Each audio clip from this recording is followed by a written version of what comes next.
to preach, we are to teach, we are to fight. So where you lead me, I will go. Touch my lips, by your strength I will go. I will go. Where you lead me, I will go. Where you lead me, who will go? For us, I will go. I will go. Where you lead me, I will go. Where you lead me, here am I. Send me, Lord, I will go.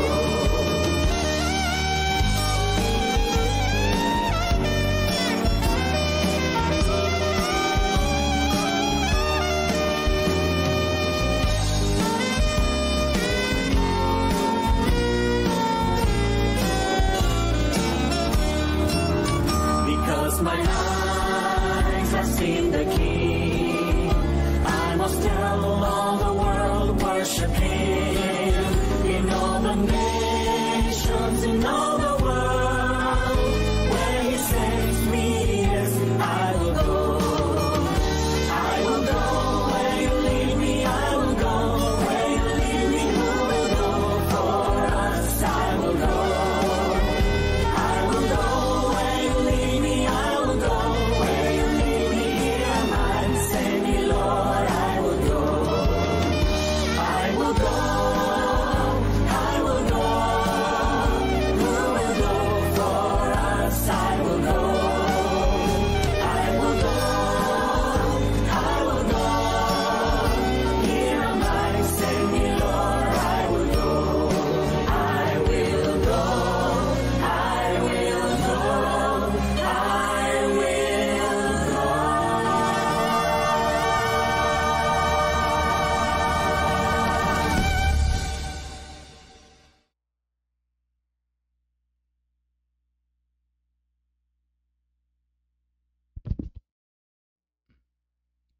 Amen.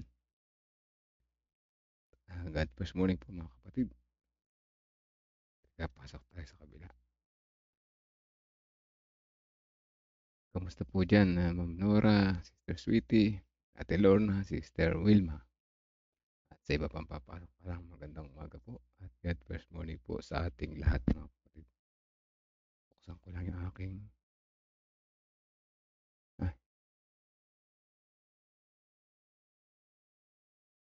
Teka lang ha. Ayan.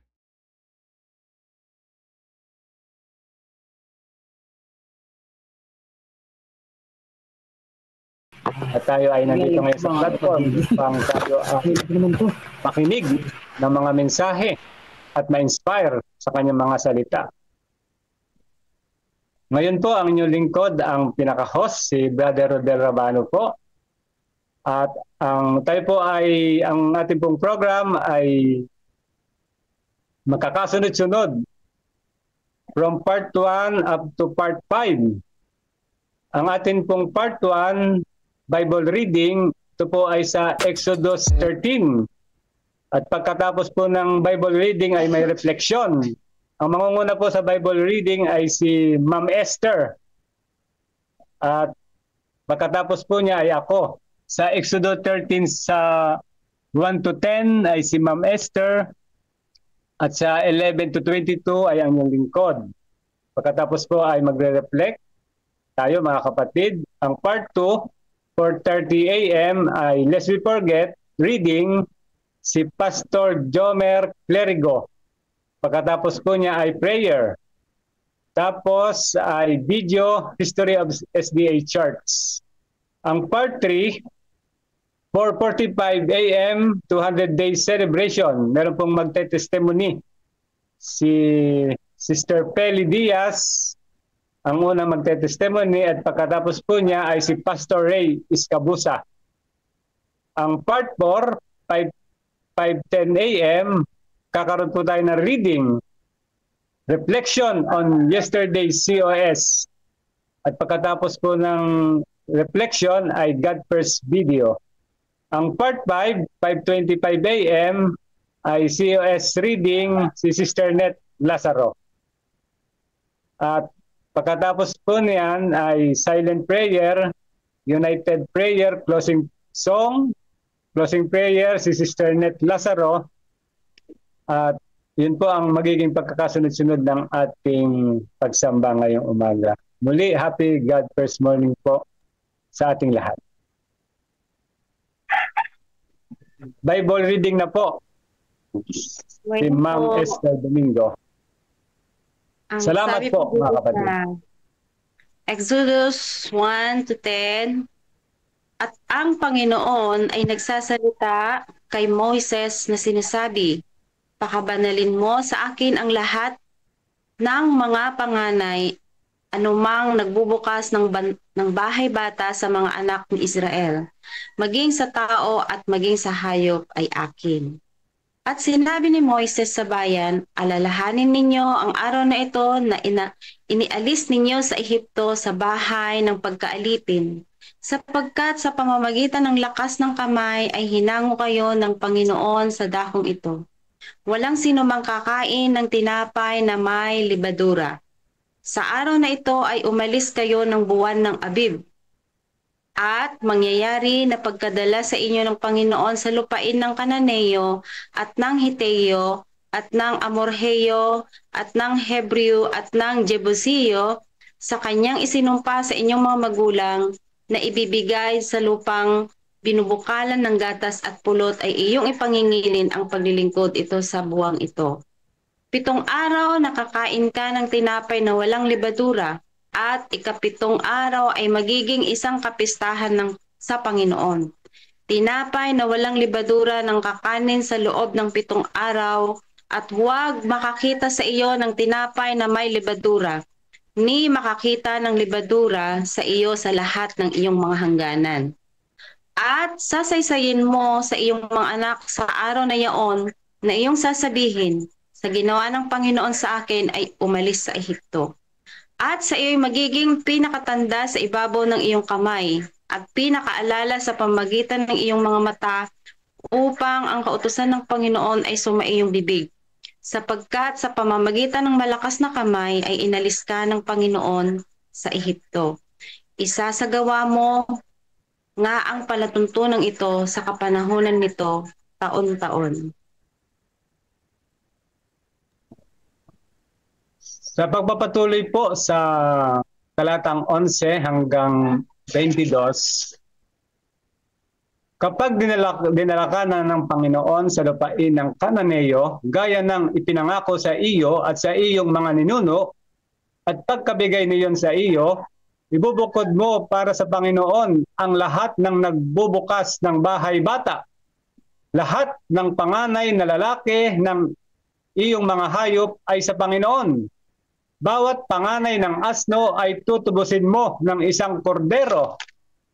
At kung hindi mo tutubusin ito, iyong babaliin ang lieg nito. Lahat ng mga panganay na lalaki sa iyong mga anak ay iyong tutubusin. At kapag nagtanong sa iyo ang iyong anak sa panahong darating na sasabihin, ano ito? Iyong sasabihin sa kanya, sa pamamagitan ng lakas ng kamay ay inilabas tayo ng Panginoon sa Ehipto mula sa bahay ng pagkaalipin. Nang magmatigas ang paraon na hindi kami payagang umalis, ay pinatay ng Panginoon ang lahat ng mga panganay sa lupain ng Ehipto, ang panganay ng tao at gayon din ang panganay ng hayop. Kaya't aking inihahandog sa Panginoon ang lahat ng mga lalaki na nagbubukas ng bahay bata, ngunit lahat ng panganay ng aking anak ay aking tinutubos. Ito ay magiging tanda sa iyong kamay at bilang ala-ala sa pagitan ng iyong mga mata, sapagkat sa pamamagitan ng lakas ng kamay ay inilabas tayo ng Panginoon sa Ehipto. Nang payagan ng paraon na umalis ang bayan, hindi sila dinala ng Diyos sa daang patungo sa lupain ng mga Pilisteo. Bagaman malapit iyon sapagkat sinabi ng Diyos, baka ang bayan ay magsisi kapag nakakita ng digmaan at magbalikan sa Ehipto. Kundi pinatnubayan ng Diyos ang taong bayan paikot sa daang patungo sa ilang sa tabi ng dagat na pula. Ang mga anak ni Israel ay umahon mula sa lupain ng Ehipto na handa sa pakikipaglaban. Dinala ni Moises ang mga buto ni Jose sapagkat mahigpit niyang pinapanumpa ang mga anak ni Israel na sinasabi, tiyak na bibigyang pansin kayo ng Diyos at inyong dadalhin ang aking mga buto mula rito na kasama ninyo. Sila'y naglakbay mula sa Sukot at humimpil sa Itam sa hangganan ng Ilang. Ang Panginoon ay nangunguna sa kanila sa araw sa isang haliging ulap upang patnubayan sila sa daan. At sa gabi ay sa isang haliging apoy upang tanglawan sila, upang sila'y makapaglakad sa araw at sa gabi. Ang haliging ulap sa araw at ang haliging apoy sa gabi ay hindi umalis sa unahan ng taong bayan. Yan po ang ating Bible reading. At kung sino pong nais mag-reflect, ay open up po tayo, mga kapatid.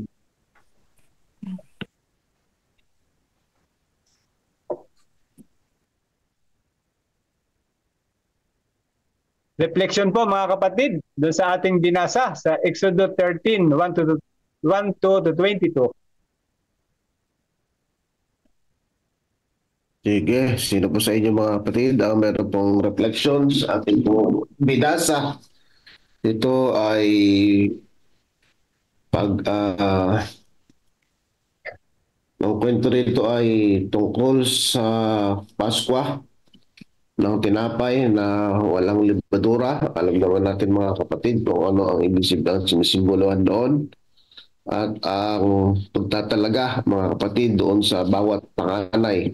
Ako, yung akin pong reflection dito habang ako'y nakikinig sa reading natin sa Exodus chapter 13 ay talagang dito nakita ko dito yung ang Diyos, yung talagang pag-iingat at pagliligtas ng Panginoon ay talagang nakita ko dito. Pangalawa, ang aking nakita dito ay ang Diyos ang may karapatang kumuha ng lahat ng mga bagay. So lahat mga kapatid, so sa kanya nagmula. Bakit? Kasi talagang dito ay ang Diyos, sabi ng italaga mo sa akin ang lahat ng mga panganay, ano mang nagbubukas ng bahay bata sa mga anak ng Israel, maging tao o maging hayop, ay akin, sabi ng Panginoon. So hindi lamang yan, merong inulit pa yan mga kapatid dito sa gawing dito mga kapatid sa verse 12 ulit. Inulit-ulit ng Panginoon, ibubukid mo para sa Panginoon ang lahat ng nagbubukas ng bahay bata, lahat ng panganay na lalaki ng iyong mga hayop ay sa Panginoon. So talagang habang pinapakinggan ko ito, sabi ko talagang ang Diyos ang may karapatang kumuha ng lahat ng mga bagay kasi nga sa kanya naman ang lahat ng mga bagay na mayroon dito sa lupa. Yun ang akin pong nakitang reflection dito. Pangatlo na aking nakitang reflection ko dito sa ating pong binabasa mga kapatid sa chapter 13. So sabi ng Panginoon, kung tatanungin kayo ng inyong mga anak, ano ang inyong sasabihin? Bakit nyo ginagawa ito? Lahat na pinagagawa ng Diyos ay mayroong dahilan. Lahat na pinagagawa ng Diyos ay mayroong layunin. So ipinapaalala lamang ng Panginoon kung gaano yung kanyang provision, yung kanyang protection ay patuloy niyang pinagkakaloob sa kanyang mga anak. So yung kanya ito, yung kung bakit ipinaggagawa ng Diyos yung mga bagay na ito, yung tinapay na walang libadura at yung pagtatalaga sa panganay mga kapatid. Meron pa nga dito mga kapatid, ano? So yung pagtatalaga talaga sa Panginoon ay napakahalaga mga kapatid. So ito ay pagkilala na kaya pag kami sa meron tayong mga dedication, ito ay pagkilala na ang Diyos ang lahat ng may-ari ng lahat ng mga bagay na ang buhay natin ay nagmula sa Kanya. Ay pinapaalala lamang ng Diyos dito na talaga siya yung Diyos na kayang mag-ingat, siya yung Diyos na kayang magligtas, siya yung Diyos na talagang sagana sa habag at biyaya. Meron pa nga dito, siya ang Diyos na talagang nagliligtas sa napakaraming bagay mga kapatid, sa napakaraming pagkakataon. So dito, sinabi din dito sa atin pong reading, ay talagang ang Panginoon ay nangunguna sa kanila sa araw o maging sa gabi o maging sa ulan. So, ganun mga kapatid. So, tinatanglawan sila sa kanilang paglalakbay. So, kaya pinagagawa ng Diyos yun mga kapatid. Talagang gusto ng Diyos na alalakarin mo kung sino siya. So, yun ang aking pong reflection dito. Brother Rodel. Salamat, Pastor Nelson, sa iyong refleksyon. Baka sa ating mga kapatid ay meron pang nais gustong mag-reflect. Napakaganda ng ating binasa sa Exodus 13. Mga kapatid, baka nais pa ninyo. Bigyan po natin kayo ng panahon kasi hanggang 4:30 po ang ating Bible reading and reflection. May natitira pa po tayong 18 minutes sa part 1, mga kapatid. Meron pa po ba na nais mag-reflect?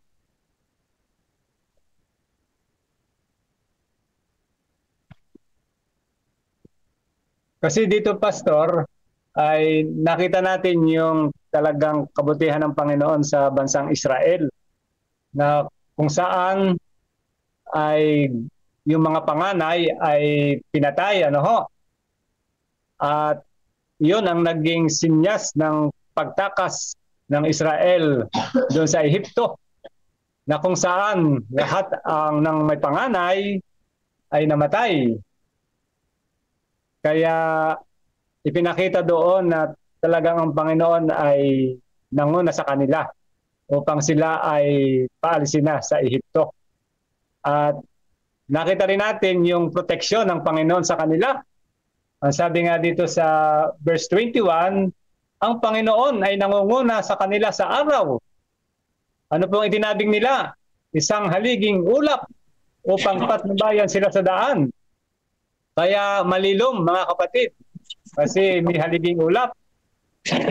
Sa gabi naman ay isang haliging apoy upang tanglawan sila, upang sila ay makapaglakad sa araw at sa gabi. Kaya yung kung kanilang paglalakad ay diretsyo, bilhin po ninyo, may tanglaw sila.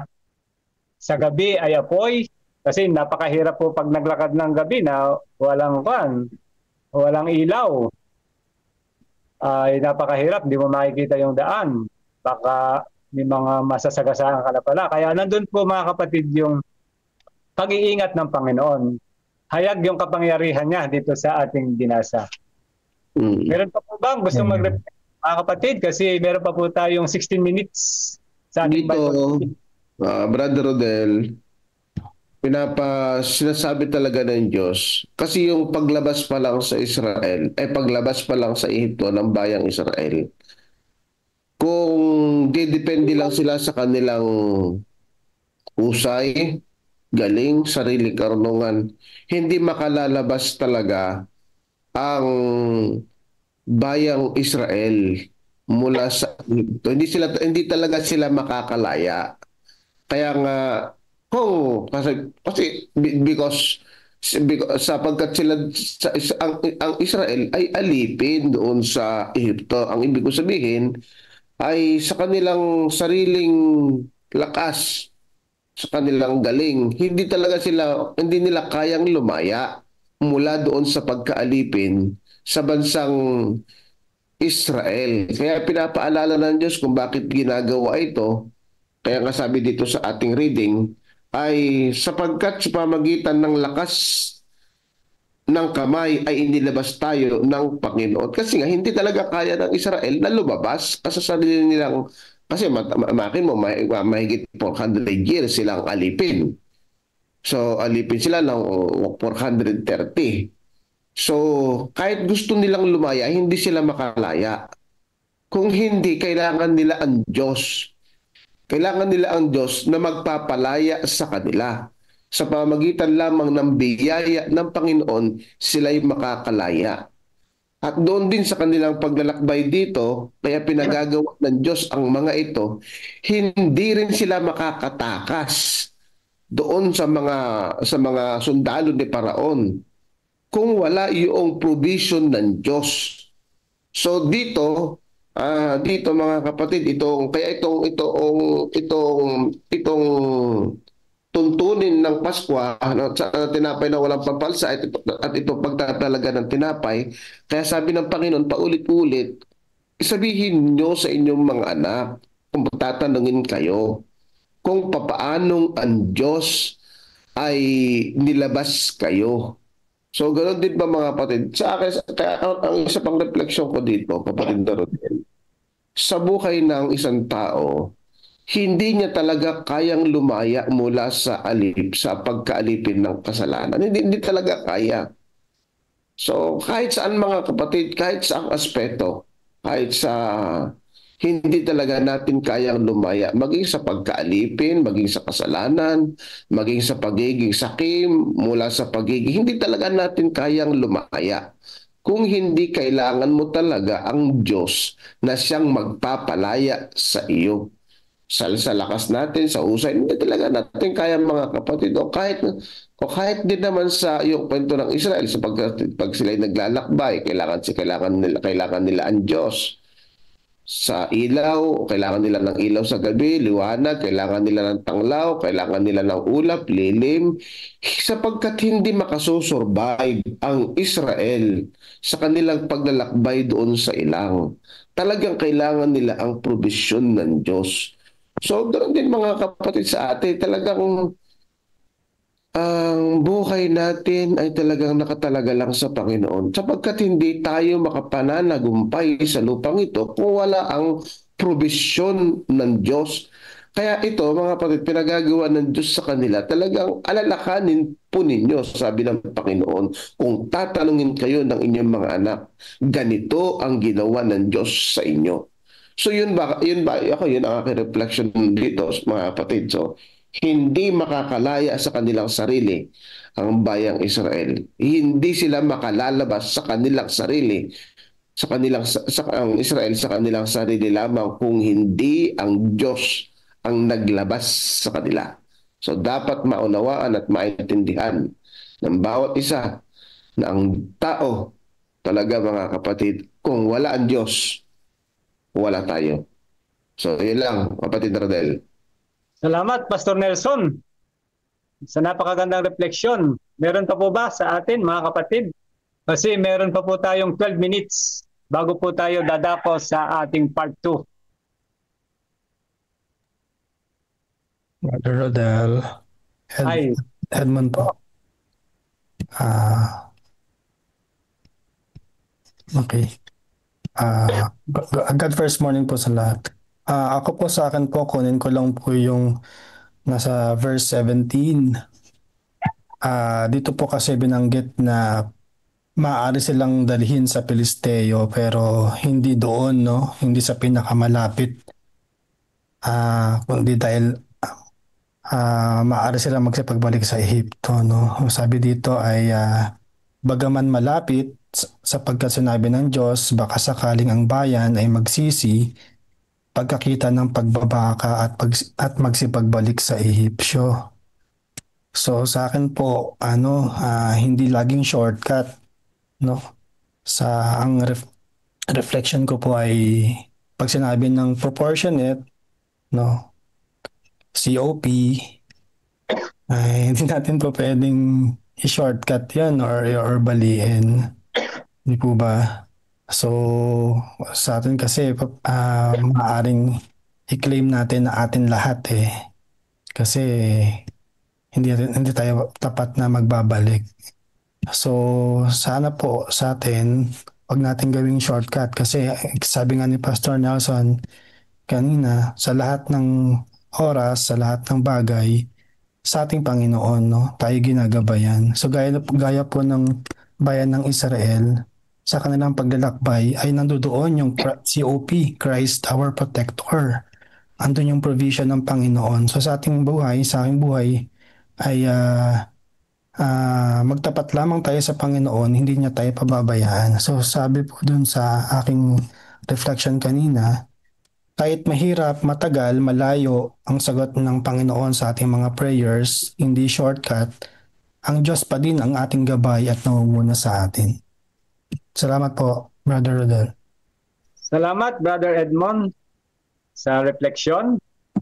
Meron pa po tayong 9 minutes para po sa ating Bible reading and reflection. Meron pa po ba sa ating kalagitnaan platform?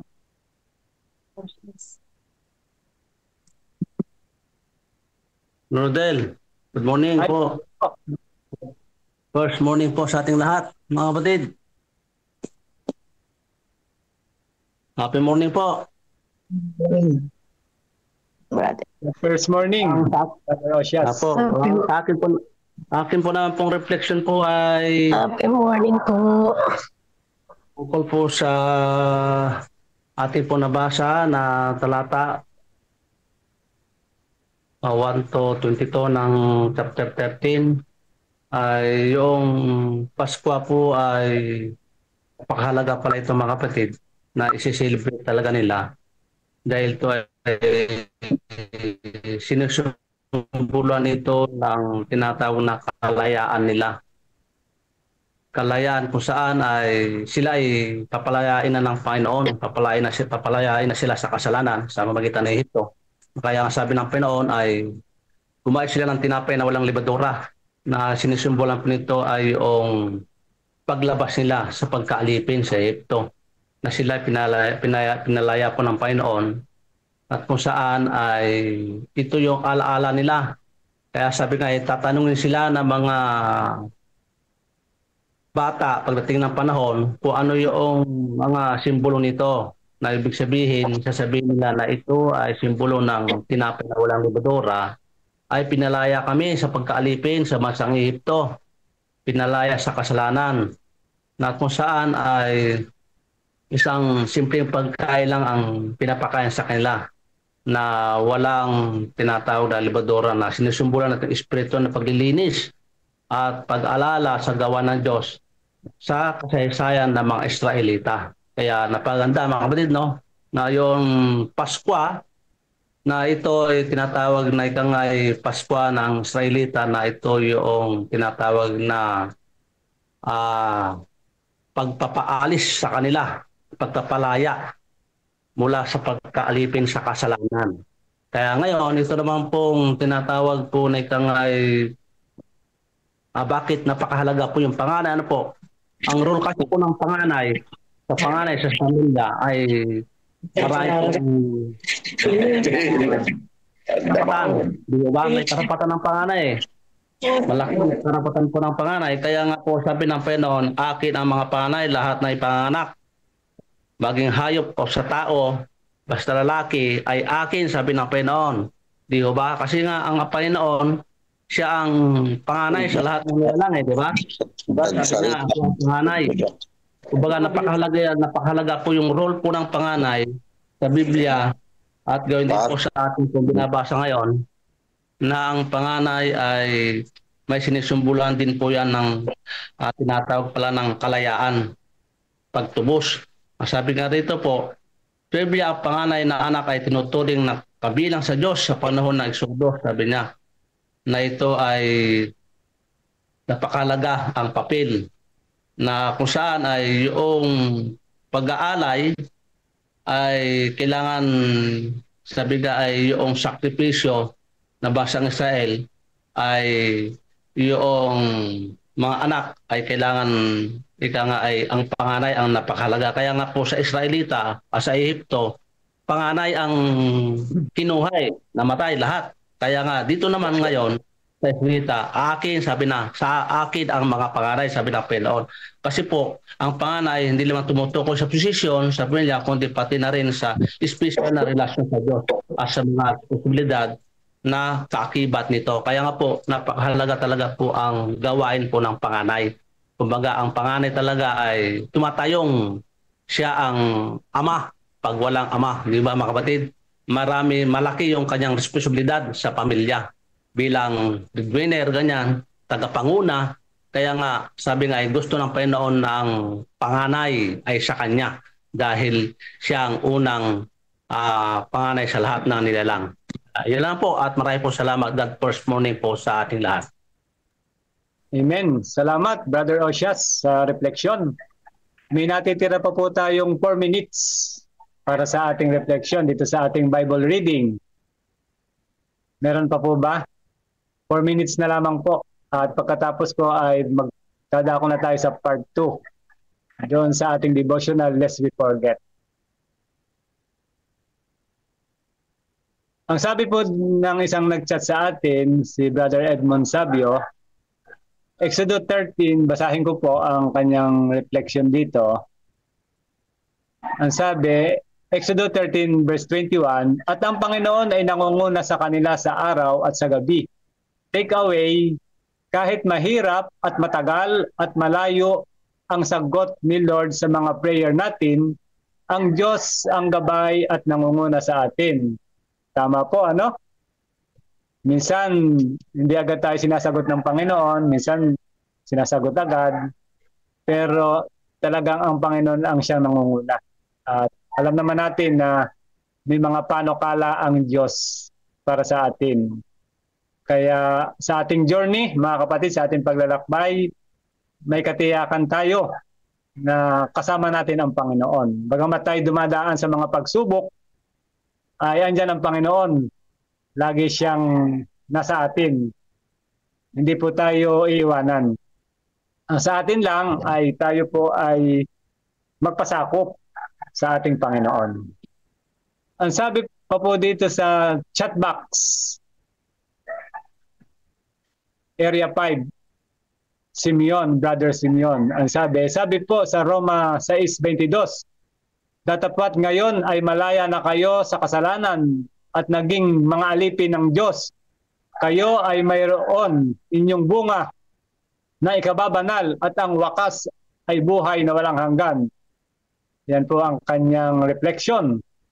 Si Sister Net Lazaro, inuulit-ulit sa chapter 13 ang mga tuntunin at ang panukala ng Diyos. Ang mga alituntunin na kung saan nararapat sundin ng mga tulad natin kahit mahirap, kapag inuutos ng Diyos, kailangang sundin. Kaya yan po ang mga refleksyon ng ating mga kapatid. Ang isa pa, ang sabi, Exodus 13 reminds us that God is not only a deliverer, but a guide. He brings us out so He can lead us forward. He asks us to remember to trust and to follow Him, even when the path doesn't make sense. His presence is always with us faithfully, leading by day and guarding by night. Ito po yung reflection ni Pastor Ernie Marin. At ang isa pa, ang sabi ni Sister Maria Lorena, sa application po na aking nakita, personal question, ano po ang ating kwento sa ating mga anak, mga apo o sa iba kung paano gumabay ang Panginoon sa atin. Kaya yung nangyayari po sa bansang Israel ay hanggang sa atin, nangyayari po yun. Kung paano gumagabay ang Panginoon sa atin. Bagamat hindi natin siya nakikita, mga kapatid. Pero alam natin na ang Panginoon ang ating guide upang tayo sa ating journey ay makaabot doon sa ating mithiin, yung heavenly Canaan. Kasi ang Israel po ay nagpunta doon sa Canaan, ang ating namang goal ay heavenly Canaan. So, tayo po ay oras na. Ang ating pong oras ay 4:30 na, kaya sa part 2 na po tayo mga kapatid. At ang mangunguna po sa ating devotional, Lest We Forget, reading ay si Pastor Jomer Clerigo. At pagkatapos po niya ay prayer po siya. At pagkatapos ay video history of SDA Church. Andito na po ba si Pastor Jomer Clerigo?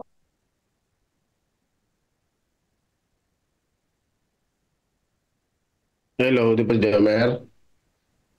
O meron pa siya video kung pinarward? Kaya Sai, meron ba daw siya video na pinarward? Kaya Sai? Okay. So, kung wala si Pastor Jomer, baka sinong pwede mag-take over? Kung wala naman, pwede magbasa. Pastor ako po. Sige po kay Belvin. Sige po, basa po kayo. Sige po. Para sa ating Lest We Forget. baka ating malimutan. Kaya ipapaalala uli sa atin, ano po. I-share ko yung aking screen para makita nyo rin, ano. Ay, ayun.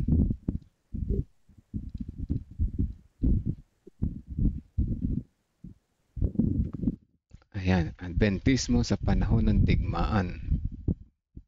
Ay, mali. Tama ba? June 18 na, no? Tama. So, ayan, June 18.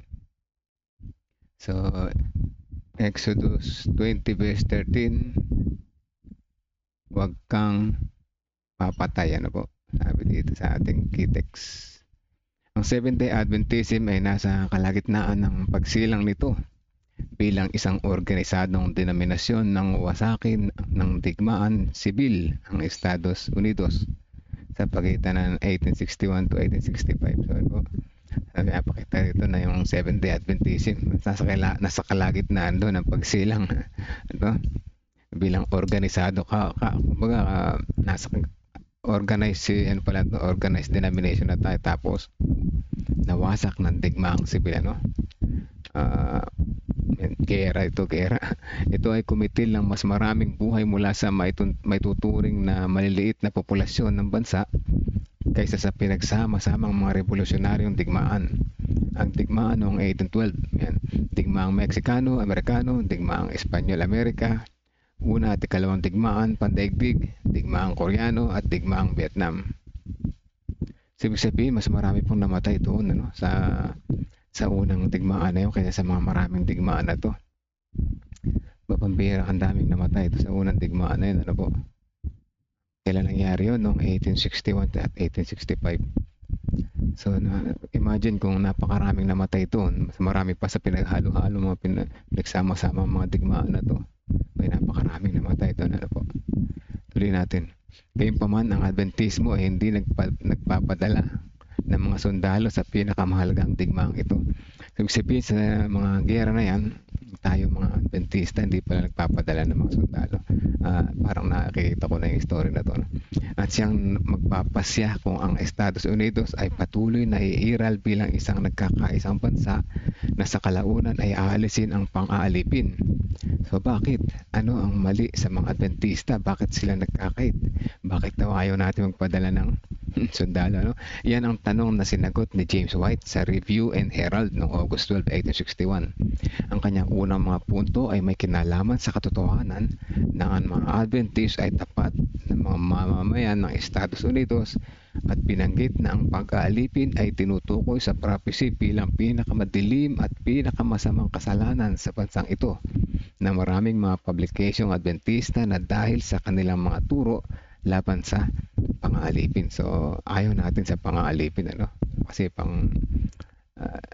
kaya yan ang sinabi ni James White. Tuloy natin ay walang salang pinagbabawal sa mga estado kung saan pinapayagan ang mga pang-aalipin, at yung aming mga miyembrong bumoto sa huling halalan sa pagkakapangulo ay nagkaisang bumoto para kay Abraham Lincoln. Wala kaming nababatid pagkatapos ni White na may ni-isa mang taong kabilang sa mga Seventh-day Adventists na may kakaunting simpatya para sa pagtalikod. Matapos may paliwanag na ang mga Adventista ay tapat na mamamayan, nagpaliwanag siya kung bakit bilang isang iglesia ay hindi sila nagpapadala ng mga sundalo.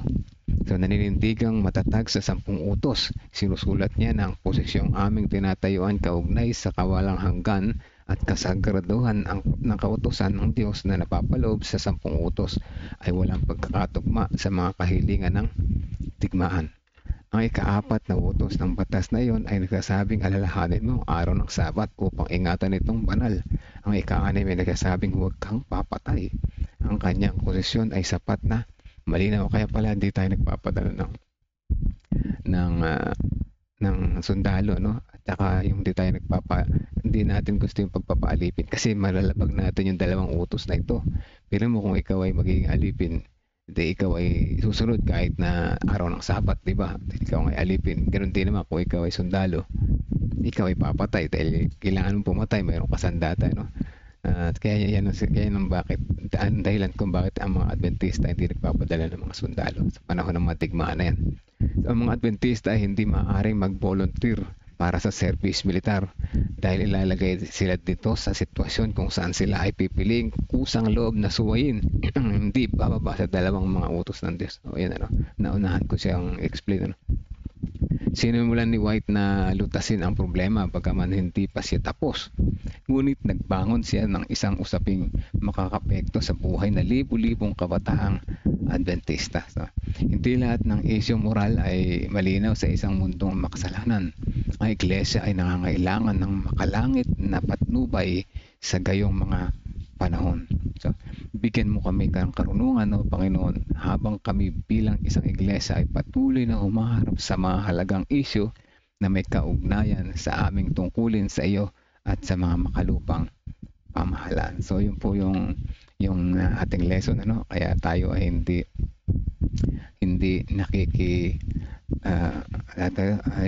sa panahon ng digmaan, hindi tayo nagpadala ng mga sundalo at hindi tayo paportuon sa mga pang-alipin dahil nga malalabag natin ng pinakamaliit yung 2 sa 10 utos. So kung tutuusin, kung isa-isayin natin sa 10 utos pagka sumali tayo sa digmaan na gano'n, hindi lamang 2 yung ating malalabag, hindi lamang 2. So halos magkakarugtong kasi yung ating 10 utos na yun. So yan ang ating Lest We Forget sa umaga na ito. Sige, pray muna kay Melvin. Tayo manalangin, mga kapatid. Let us pray. Amang banal na makapangyarihan sa lahat, sa umaga na ito ay aming pasasalamat sa inyo na muli nyo kaming ginising na tamang oras. Binigyan nyo kami ng pagkakataon. Salamat sa imbitasyon na kami ay makapakinig muli na yung mga salita simula sa Bible reading sa Lest We Forget at sa aming mga pag-connect sa inyo. Patuloy kami ay lumalakas bawat araw. At sa susunod na aming mga programa ay patuloy ang aming kahilingan na inyo kaming bigyan ng sapat na gabay at karunungan, maunawaan namin ang mga reflection sa mga COS. Ngayon din ang aming bagong lesson namin babasahin. Maraming salamat po mga sa pagdinig sa aming panalangin. In Jesus' name pray. Amen. Amen. Okay, amen. Amen. Amen. Ako tayo sa history. Amen. Amen. After Jesus returned to heaven, his disciples remained with the awesome task of taking the gospel to the whole world. Filled with the Holy Spirit, these men and women proclaimed the message they had received with boldness and power, reaching out to all corners of the then known world. But it was not without great opposition, first from the Jews, then from the Roman state. Many Christians were faithful to the point of death, suffering torture and humiliation from cheering onlookers at the Circus Maximus and Colosseum in Rome and throughout the empire. However, the blood of the martyrs only paved the way for the further spread of the gospel. After years of persecution by the Roman emperors, one of them, Constantine, professed conversion to Christianity in 312 AD. Now Christianity became popular, but it resulted in many pagan practices and symbols entering the church, particularly in Rome. The Bishop of Rome assumed more and more power and authority and began to oppose and oppress all who recognized Jesus alone as the head of the church and who accepted the Bible alone as the supreme authority. To escape this increasing persecution, God's true people withdrew to the wilderness areas of Europe. In northern Italy, the Waldenses took refuge in the mountains. While many were slain, the light continued to shine in the darkness. God was still in control, and he began to raise up men like Wycliffe, Huss, Tyndale, Luther, Calvin and Zwingli to stand for his truth. They stood for the Bible alone, faith alone and Christ alone. In 1798, in fulfillment of Bible prophecy in the book of Daniel, the religious and political supremacy of the Roman Church was temporarily reduced when General Berthier removed Pope Pius VI from his throne. Consequently, in the decades that followed, there arose a great awakening of interest in the prophecies of Daniel, and many were convinced Jesus was soon to return. In the United States, the Baptist preacher William Miller was joined by hundreds of other preachers in their expectation of the return of Jesus in 1844. However, when Christ did not return in 1844, Further Bible study led a small group to discover that Christ's ministry in the heavenly sanctuary was an explanation for their great disappointment. They discovered that the Bible taught that the seventh day was the Sabbath that Jesus had set aside for his people. Slowly they came to understand that their mission was to preach the three angels' messages of Revelation 14. Their goal as Seventh-day Adventists was to preach with power the everlasting gospel and to prepare the world for Christ's return. More than 160 years have now passed. Years that have brought 2 world wars, numerous military campaigns, financial depression, the rise of atheism and secularism, as well as a booming world population, with natural disasters increasing in frequency and intensity. Today, the Church's mission and message is more relevant and urgent than ever in its history. Jesus is coming soon, and the world must be warned. Prepare to meet your God. Salamat po sa video. Ngayon po ay dadako na tayo sa part 3. 200 days celebration. Meron pong dalawang magte-testimony sa atin. Ang una po ay si Sister Peli Diaz. At ang pangalawa po ay si Pastor Ray Iscabosa. Ngayon po ay dadako na tayo sa part 3. 200 days celebration. Meron pong dalawang magte-testimony sa atin. Ang una po ay si Sister Peli Diaz at ang pangalawa po ay si Pastor Ray Iscabosa. Ngayon po ay dadako na tayo sa part 3. Hello. 200 days celebration. Meron pong dalawang magte-testimony sa atin. Ang una po ay si Sister Peli Diaz at ang pangalawa po ay si Pastor Ray Iscabosa. Okay. Hello. Ba't po nagpipidback? Okay, happy God first morning po. First morning. Okay, pasensya na po kayo at i-off po na lang po yung camera. Hindi ko po alam kasi nagalo ko eh. Ang aking pong testimony ay kung ano po ang ginawa ng Panginoon sa aming buhay. Sa kabila po ng maraming pagsubok na dumarating sa amin ay narito pa po ako, malakas pa. Ang aking pong sasabihin sa inyo ay kung paano po dumating ang mga maraming pagsubok sa aming buhay. Lalo na po ngayong panahon nito na sunod-sunod po na hindi po maiwasan kung hindi po sa aking pananampalataya at sa aking pagtatapat sa Panginoon ay siguro po ay wala na ako dito ngayon. Kaya po maraming salamat po sa programang ito at kung hindi po dito ay ito po ang nagpalakas ng aking pananampalataya. Sister Feli, may naka-open pong ibang device. Ito po. Pinalipas po yung aking cellphone. Salamat po. Bago po ako naging Adventist, ay dati po akong Katoliko. So, nag-Adventist po ako. At the same time, ako po ay naging isang LE. So, pagka po pala ikaw ay LE, ay hindi po ako diretso nagbibigay ng tithes dahil yung tithes ay automatic ay naleles na po yun. So ang ginagawa ko lang po ay nagbibigay ng offering. Pero minsan po nagtanong ako kung paano magbigay ng tithes. So may nagsabi sa akin, pag may nagbigay sa iyo ng pera, pag merong tinanggap ng mga pagpapala, i-convert mo yun at bibigyan mo ng tithes. So ginawa ko yun. Aside po na nagtatites ako sa bilang LE at nagtatites pa rin po ako sa sarili ko at nagbibigay pa rin po ako ng offering. Tuloy-tuloy po yun. Wala naman po akong malaking maibibigay dun sa ating COP. So sinabi ko po sa Panginoon ay maglilingkod ako sa iyo. Paglilingkuran kita dahil wala naman po akong financially na ibibigay. So maglilingkod na lang po ako. So ang ginawa po namin ay nagbigay po kami ng booklet giving sa loob ng 1 year dito po sa lugar ng Angeles sa Telebastagan at sa iba't pang lugar pa po. At pagkatapos po noon ay nag-branch sa school po kami dito sa lugar namin at nag-food giving, feeding po kami sa lugar din ito. At marami po pong iba, pag meron pong mga bayanihan, ay nandun po ako at sumusuporta.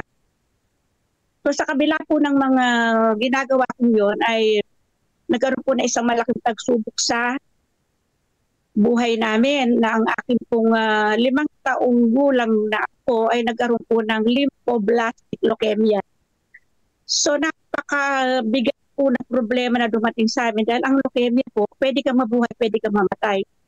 At hindi lang po basta-basta gastos ang aming gagawin dito dahil hindi po libo ang gastos, daan libo.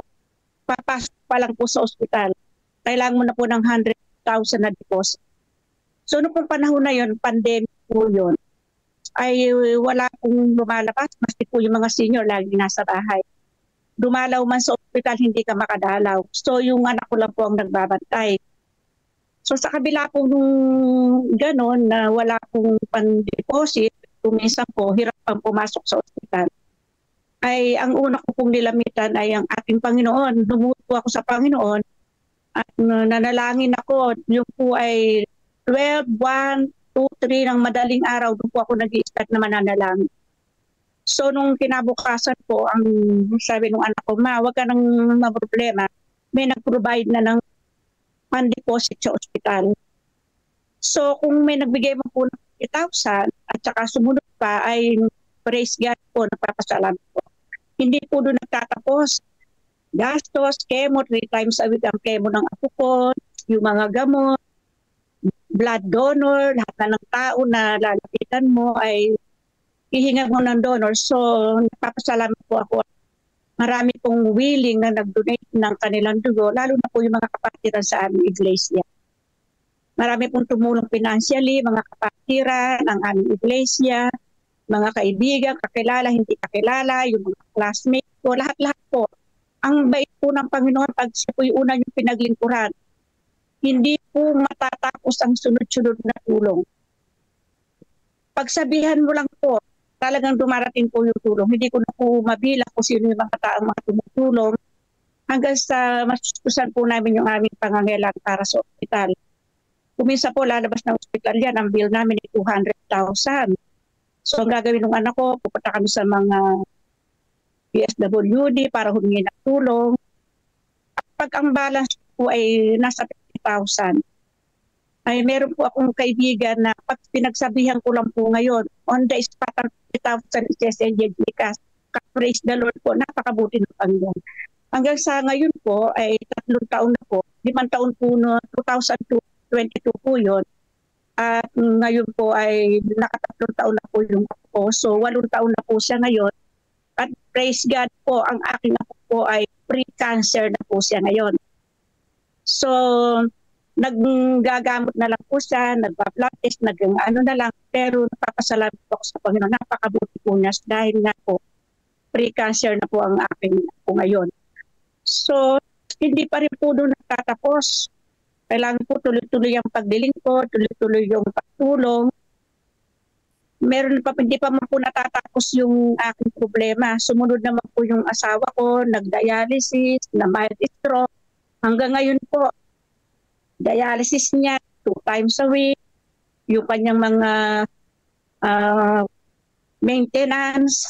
Lahat po tuloy-tuloy pa rin po yung aming gastusan na yan.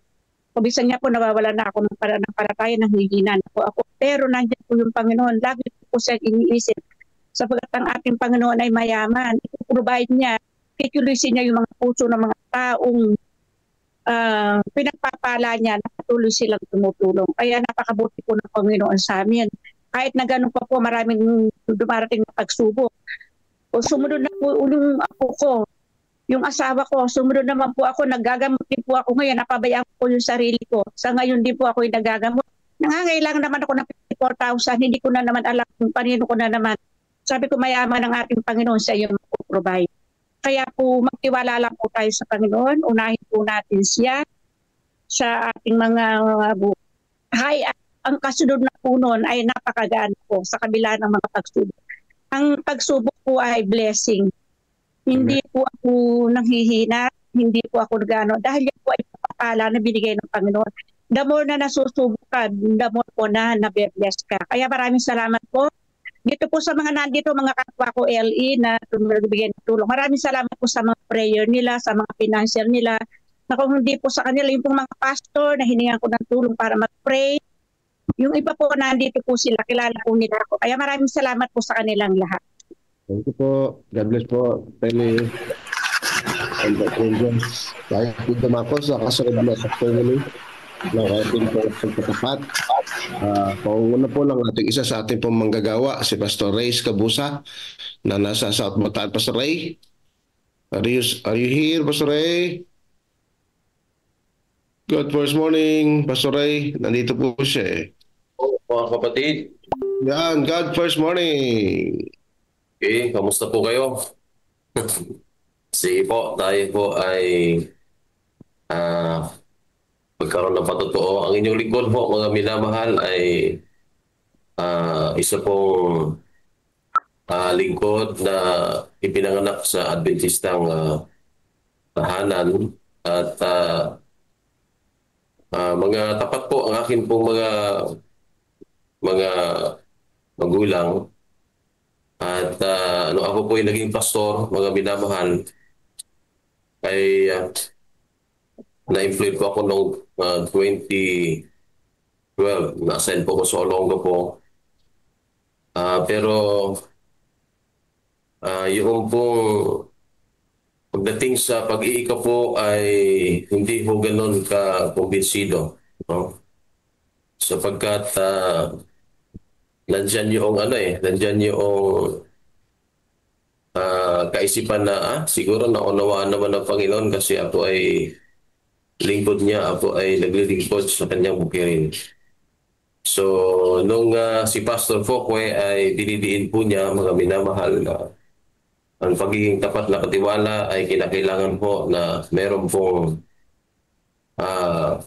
pagtatapat sa pagbabalik na ikapo at mga handog. Ay nagpo-practice po ang inyong lingkod pero hindi po ganun ka-consistent sa kadahilanan po na ang mga pastor, ang ating pong mga tithes ay kinakartas naman na kaagad sa ating pong mga sahod. Pero ang pinakamaganda po nito mga kapatid na sa aking paglilingkod, bagamat yun, no, pag may mga binibigyan tayo ng mga pagpapala, siyempre minsan nakakalala na pupunan natin ng tithes, ano po, at minsan naman nakakalimot. Pero nung kami ho ay inaatasan na magkaroon po ng church compliant, abay sabi ko parang nakakahiya pala na pag tayo ay nagsisermon at sa tuwing ang yung pong huslo ay dadaan sa atin at wala tayong maibigay ay parang nakakahiya. At yun mga minamahal ay parang nagkaroon ako ng realization na parang dapat pala talaga ay merong nakahanda na tithes, pero doon ako nakafocus sa pag-iika po, hindi ganoon sa sa offering kasi nga sabi naman sa Bible na kung ano yung bukal sa iyong kalooban. So kaya minsan yung offering 100 200 hindi ganoon po consistent po. Pero ngayon, nung ang Central Luzon Conference ay nahati na, nagkaroon na ng bifurcation at inunsad na po itong God First Morning. At sa pangunguna po ng ating pong Pangulo, ay talagang akin pong naunawaan na, napakahalaga pala. At parang, hindi parang, talagang ito'y napaka-effective kasi maraming mga nagpapatotoo. at narinig ko yung mga patutuo ng Baan Church ay talagang nakakamangha. Kaya mga kapatid, sabi ko sa aking sarili na kung ang Panginoong Diyos ay tapat siya, no? Kahit tayo ay hindi tapat sa ating mga paglilingkod, ay bakit hindi natin sampalatayanan itong sinasabi niyang, di ba? Yung sinasabi niya sa verse 9 na kung atin siyang susubukan, no?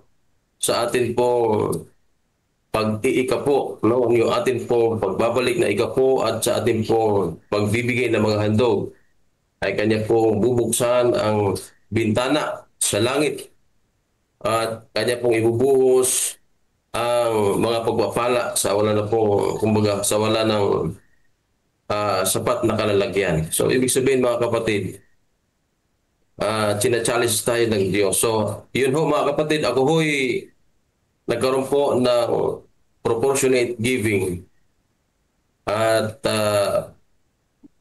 ako po'y nagkaroon po ng 10%, no? Maliban ho sa tithes na kinakatas po ng CLPM, ako po ngayon ay nagdudouble tithe na, at maliban ho doon sa akin po pagdudouble tithe ay yung akin po combined offering plan, mga minamahal, ay mas malaki na, no? Yung 10%, siguro 15% po yung akin po pag-combine offering plan. Kaya napaka buti po ng Panginoong Diyos mga kapatid, sapagkat yung po akin po mga hinihingi noon ay kanya pong ipinagkaloob. Pero ngayon mga kapatid, kasi talagang nakikita ko na siya ay tapat na Diyos. Noon, nung nanghingi kami ng sasakyan, pinagkaluban po kami ng Panginoong Diyos ng sasakyan na ito ho ay magamit ho namin sa amin po pagmiministeryo. Pero nung ako ho mga kapatid ay nag-CCOP na, ay sabi ko sa Panginoong Diyos, Panginoon, hindi naman po yung hindi naman po yung 13th hand. Baka naman kahit mga second hand lang. Kahit views, sabi ko. Alam niyo mga kapatid, napakabuti po ng Panginoong Diyos, sapagkat ipinagkaloob po sa amin hindi po views, kundi mas higit pa doon, no? Sa views na hinihingi namin. Sapagkat kung kami ho ay may mga event na aking family, nanghihiram po ako ng tricycle sa aking biyanan. At kung minsan pag umuulan ay talagang nababasa kami. Yung mga tilamsik ho ng mga malalaking mga sasakyan ay napupunta po sa amin. Kaya sabi ko, Panginoon, tulungan niyo po kami. Pero napakabuti po ng Panginoon mga kapatid. Pinahiram po kami ng sasakyan. At ngayon ay talagang yun po yung aking commitment, na yung aking pong COP 15%. At mga kapatid, yung atin pong distrito ay nakakatuwa kasi may mga leaders po tayo na talagang sila ho ay naiinganyo na mag-CCOP. Bagamat meron pang mga ibang mga kapatiran na bantulot, sila ho ay nag-question bakit ganun yung atin hong kumbaga yung drive ng atin pong misyon. Pero nakakatuwa sapagkat yung atin pong mga treasurer ay nagsasabi na tumataas yung atin pong tithes at yung atin pong offering. Kaya kami ho ng aking pong sangbahayan ay amin pong pinitiyak, mga minamahal mga kapatid, na sa tuwing kami ho'y magsisimba na po ay talagang meron talaga kaming sa tulong po at sa biyaya ng Panginoong Diyos ay pagbibigay po kami at magbabalik na yung amin pong ikapo at mga handog. Kaya ayun ho yung aking pong experience mga kapatid na at yun po mga kapatid noon, ito po isasabihin ko lang sa inyo. Noong January 31, dito lang po nagkaroon po kami ng pinahiram po kami ng sasakyan ng ating pong Panginoong Diyos. At una-una pala mga kapatid, nung minsan ako po ay nagbabiyahe sa pinahiram na sasakyan ng ating Panginoong Diyos. Ako po ay nakatulog. Kasi that time, ako lang po yung mag-isa, yung aking pong may bahay ay hindi po nakasama sa kadahilanan po na siya po ay meron pong karamdaman at nakakantok pala pag ikaw lang mag-isa na nagbabiyahe. At nung ako po ay lumampas na kasi galing po ako sa Murong noon, in-invite po ako sa kanilang anniversary. Pagkalampas ko po sa Mount Samat, mga minamahal, abay, ang inyong lingkod ho ay nakatulog. No? Lampas na po dyan sa may gasoline station na palikuan na marami pong nadidisgrasya. Naka-idli po ako mga kapatid, siguro mga 1 second. At ako po ay napunta na po sa kabilang lane. At nung ako po ay nagising mga kapatid, nasa kabilang lane na pala ako. Talagang ako'y sobrang takot mga kapatid at ako po ay nag-flasher. At pagka tinabi ko yung sasakyan ko at ako po nanalangin sa Panginoong Diyos at ang sabi ko, Panginoon, napakabuti niyo po at ako po ay inyo pong iningatan at iniligtas. Kaya mga kapatid, kung ang Panginoong Diyos pala, sa atin pong pagiging hindi tapat ay mas higit na tapat siya kung tayo po ay magtatapat sa atin pong paglilingkod sa Kanya. Lalo't higit, sa atin pong pagbabalik ng ating ikapo at magkakaroon po tayo ng combined offering plan. Kaya tama itong slogan na atin pong yung atin pong yung binibigas natin na Christ our partner, Christ our protector, Christ our provider, Christ our pattern, Christ our physician. Kasi mga kapatid, hindi pa po ang inyong lingkod ay hindi pa po nagkakaroon po ng lagnat sa taong pong ito. Christ our power, Christ our passion. Kaya napakabuti po ng Panginoong Diyos. Bagamat hindi po ito nangangahulugan mga kapatid na kapag ikaw ay mag-combine offering plan, ay ikaw ay talagang pagpapalain, tunuto. Hindi po mga kapatid, kundi mararanasan mo talaga yung gabay ng Panginoong Diyos, yung kanyang patnubay na kasi kami mga kapatid, ang dami ho naming mga problema pagdating ho sa financial, pero kahit paano po mga kapatid, ito ho ay nagagawan po ng paraan ng ating Panginoong Diyos sapagkat siya po ay tapat na atin pong manalalang. Kaya mga minamahal, akin pong ibinabalik ang lahat na papuri at pasalamat sa atin pong Diyos sapagkat naranasan po ang pagpapala na ito po ay wala na pong sapat na kalalagyan na kanya pong ibinahagi sa amin po na pamilya. Maraming salamat po. Salamat, Pastor Ray, sa inyong commitment.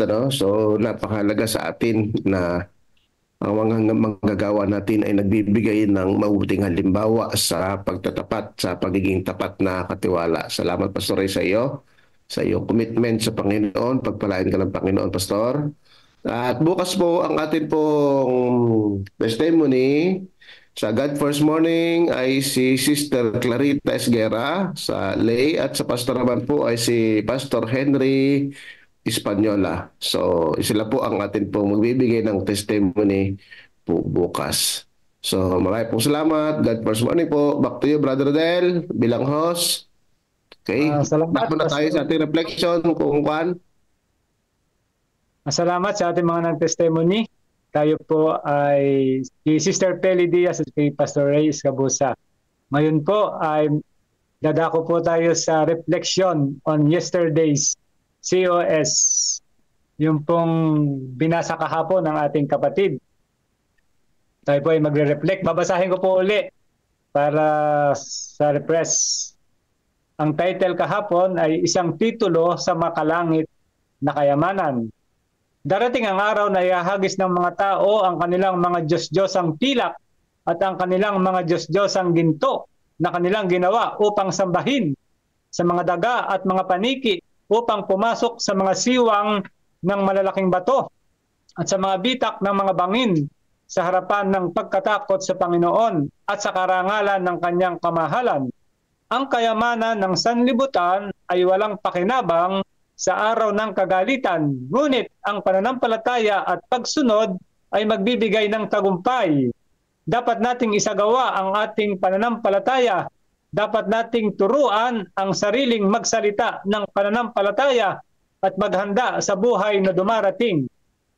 Anong masinop na pagsisikap ang ginagawa ng tao upang makakuha ng titulo sa lupa sang-ayon sa batas? Hindi siya nasisiyahan hanggang sa matiyak niyang ang kasulatang hawak niya ay walang kapintasan at maaaring makatayo sa anumang pagsubok ng batas.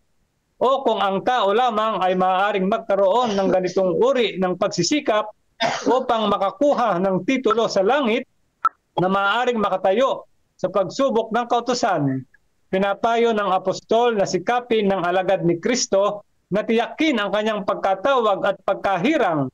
Walang pagkakamali na dapat makita, walang pasubali sa iyong pag-aangkin ng buhay. Ang wika ng tagapagligtas, mapapalad ang naghuhugas ng kanilang damit upang sila ay magkaroon ng karapatan sa punong kahoy ng buhay at makapasok sa lungsod sa pamamagitan ng mga pintuan. Review and Herald, April 30, 1889. Yan po yung ating COS reading kahapon, mga kapatid, at pwede na po tayong mag-reflect. Ang title, Isang Titulo sa Makalangit na Kayamanan. Okay, so maraming salamat, Brother Rodel, sa pagbasa sa reading natin kahapon, mga kapatid. So, isang titulo mula sa makalangit na tahanan, mga kapatid. Paano ito? Makalangit na kayamanan, Pastor. Makalangit na kayamanan. So, paano ito, mga kapatid? So, mahalaga, ang unang aking nakita dito sa reflection natin, mga kapatid, sa ating Council on Stewardship, ay yung pananampalataya. Pananampalataya, mga kapatid, ang pinakamahalagang bagay na mayroon tayo. Kung tayo man ay makarating sa langit, ay dahil sa atin pong pananampalataya kay Kristo. Ano man po ang atin pong ginagawa ay dahil meron tayong pananampalataya. So, sabi dito, mga kapatid, yung pangalawang paragraph, kasi dalawang paragraph lang po ito, yung unang sipi sa paragraph 2, sabi niya, we shall act out all the faith we have. We must educate ourselves to talk faith and prepare for the future life. So, ganoon ba, mga kapatid? So, lahat daw ng ating ginagawa ay dapat ginagawa natin ng may pag-ibig, mga kapatid. So, lahat po yan, pagtatapat natin sa Panginoon, pagsunod natin sa Panginoon, pagbabalik natin sa Panginoon, lahat, mga kapatid. Kasi sabi dito, kasi ang pinakamahalaga, so kaya sabi dito, yung kayamanan sa lupang ito ay sabi niya, the riches of the world will not avail in the day of wrath. So yung mga kayamanan sa lupang ito talagang kukupas, kakalawangin. So hindi kayang i-avail sa pagdating ng paghukom o galit ng Diyos yung kayamanan natin. But the faith and obedience will bring to the victory. So yun, mga kapatid, kaya nga sabi ng Panginoon paulit-ulit na binabanggit, talagang ang kayamanan sa lupa ay walang halaga, pansamantala, mga kapatid. Iiwanan nga din natin yan. Mamamatay tayo, lilipas tayo. Kaya lang masaklap, mga kapatid, na sinasamba ng tao o ginagawang Diyos-Diyosan ng tao, a man shall cast his idols of silver and his idols of gold. So, darating talaga yung panahon, sabi dito, yung araw na talagang yung mga sinasambang mga kayamanan na yan, ginto, pilak, mga kapatid, ay walang halaga yan. walang halaga sabi dito sa atin pong Councils on Stewardship, which they made each one for himself to worship. Yun mga kapatid, yun ang idinidiin ng ating Panginoon. Kaya nasa utos ng Panginoon, huwag kang magkakaroon ng ibang Diyos sa harap ko. I am a jealous God, sabi ng Panginoon. Bakit? Kasi ang Diyos ang gumawa ng langit at ng lupa. Pagkatapos ang tao ay sasambahin naman ang kayamanan. Siguro sa konteksto natin, wala sa atin yung mga rebulto, wala sa atin yung kung ano-anong mga larawan. Pero mga kapatid, nananatili pa rin pagka minsan yung ang pera o ang kayamanan ay nagiging mahalaga sa atin kaysa yung pananampalataya. Parang nabibigyan pa rin ng diin yung kayamanan sa lupa kaysa yung kayamanan sa langit. So, tatandaan natin mga kapatid, lahat ng ito ay sabi ng Panginoon ay kukupas, papanaw. Kaya sabi ng ating Panginoon, maglagak tayo ng kayamanan sa langit, hindi yung kayamanan sa lupa. So, bakit? Kasi yung mga kayamanan sa lupa, kukupas, lilipas, ngunit isa lang ang mahalaga, mga kapatid, yung pananampalataya. Ano man po yung ating ginagawa, dapat ginagawa natin ng may pananampalataya. Yung pagsunod, pagbabalik ng ikapo, pag-combine offering plan, we must do it with faith, mga kapatid. So dapat mabuo sa atin, kaya meron tayong sistema ng combined offering plan, yung 10% na yan mga kapatid, kapag nabuo ang ating pag-ibig at pananampalataya sa Diyos, yung mga kapatid, ibibigay talaga natin sa Panginoon yun. So marami nga sa atin, sasabihin natin, talagang ginagabayan tayo ng Diyos, pinagpapala tayo ng Diyos, iniingatan tayo ng Panginoon. In return to that, ginagawa natin ang pagbabalik ng ikapo, ginagawa natin ang combined offering plan because of faith, mga kapatid, dahil sa pananampalataya. So ganun po yan. So yun ang aking pong reflection sa ating pong reading. So, Brother Del, yung may pinamagatang a title to the heavenly possession. Not your money, but because of faith, mga kapatid. Salamat, Pastor Nelson. Baka meron pa po sa ating mga kapatid na gustong mag-reflect doon sa ating COS reading kahapon. Isang titulo sa makalangit na kayamanan. Meron po ba sa ating mga kapatid? Ako po, pwede po. Kasi binabanggit dito, ayan, si Brother Melvin. Ayan, sige po. So maganda yung mga diniscuss and explain ni Pastor Nelson, halos kumpleto, no? Sa ating nabasa. Gusto ko lamang isingit din ito, no? Yung paghahambing sa paghahanda ng kayamanan dito sa lupa at saka paghahanda na kayamanan sa langit, ano po? Ayan, sabi dito. Ima, tinatanong ko si Shema, kinukumusta ko. Kasi nung nag-aaral ako, hindi ako kinukumusta ng tatay. Sige po pa yung co-host. Gawin nyo ako co-host, mga kapatid, para makakontay. Kamustahin natin si kailangan niya tayo kamusta doon, ha? Teka. Kala ko tuloy. Nakatype kasi tenga ko kaya hindi ko na, kala ko ako yung kausap.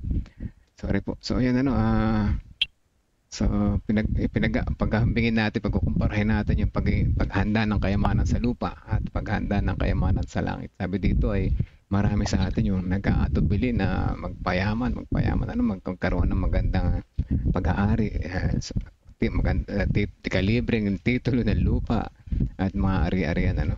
So, dapat kung paano tayo kasigasig daw na maganda ng titulo o ng kayamanan dito sa lupa. Saan din naman nga sabi ni Pastor Nelson na yun ay walang halaga sa pagdating ng wakas, ano. Dapat ganun din tayong kasigasig maganda ng kayamanan sa langit na bayan, ano. So sabi nga sa kahapon nung ako nag-reflect doon sa TM, hindi masama na mangarap ng magandang buhay o kayamanan, ano. Pero wag nating unahin yun, mga kapatid. Tinuturo sa atin sa Councils on Stewardship, palagi nating unahin ang Panginoon. God first, God first. Sa pamamagitan ng ating pag-una sa Panginoon ay nakakapag-ipon tayo ng magandang kayamanan doon sa langit na bayan. Kasi yung dito, mga pangailangan natin dito sa lupa, Oo, kailangan natin yan. Siyempre, kailangan natin ng pera, kailangan natin ng bahay. Pero wag yan yung ating gawing priority, mga kapatid. Dahil alam mga yan ay hindi maghahatid sa atin. Pag yan ang ating priority, hindi maghahatid sa atin sa pag-iipon ng kayamanan doon sa langit na bayan. Kaya dapat ang ating pagdedesisyon sa buhay, lagi nating unahin ng Panginoon. At napakasarap na unahin ng Panginoon. Biro mo, kapartner mo siya sa lahat ng bagay. Unahin mo siya sa lahat ng bagay, kapartner mo siya, na masarap ang pakiramdam. Yung bang may tiwala ka sa Kanya. Pag inuna mo siya, ibig sabihin nagtitiwala ka sa Kanya. At kapag may tiwala ka sa Kanya, ikaw ay may pananampalataya. At sabi dito sa huli, may pagpapala daw yung masunurin. Siyempre, pag masunurin, may pagpapala talaga. Mga kapatid? Ang pagsunod sa utos ng Diyos ay tunay na magkakaroon ng magandang pagpapala. Maganda. At yan yung buhay na walang hanggan na binigay sa atin. Yan ay binigay ng libre, pero dapat ay wag natin baliwalain yan, kasi hindi natin makukuha yan hindi natin, masasayang lamang yan kung pinaliwala naman natin, kaya yung pagsunod natin sa utos ng Diyos, hindi yan para maligtas, kundi yan ay palatandaan na tayo nananampalataya at tayo may karapatang pumasok doon sa langit na bayan. Yun po yung aking reflection. Salamat, Brother Melvin, sa refleksyon. Meron pa po tayong ilang minuto sa ating refleksyon dito sa isang titulo sa makalangit na kayamanan. Baka meron pa po dito sa ating mga kapatid.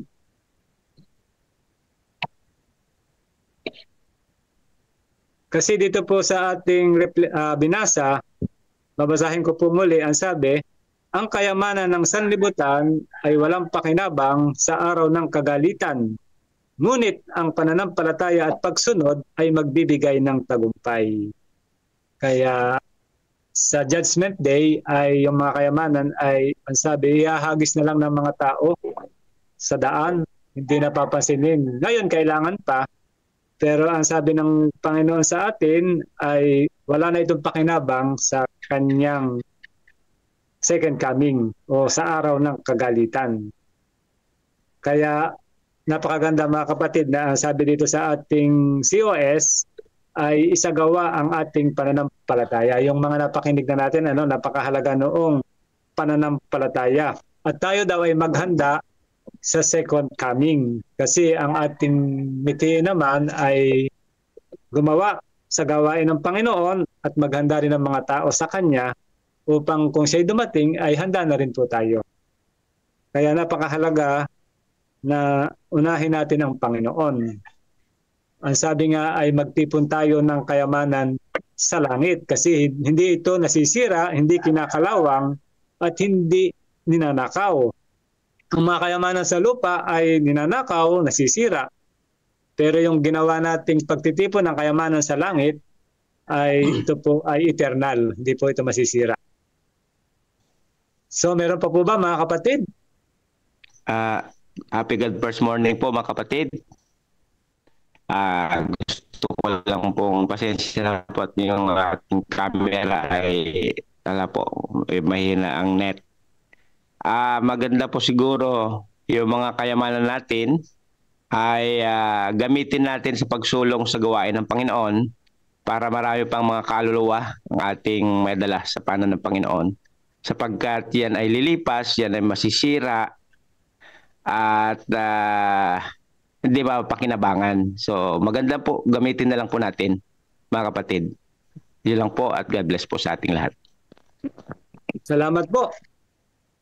So dako na po tayo sa ating God First video.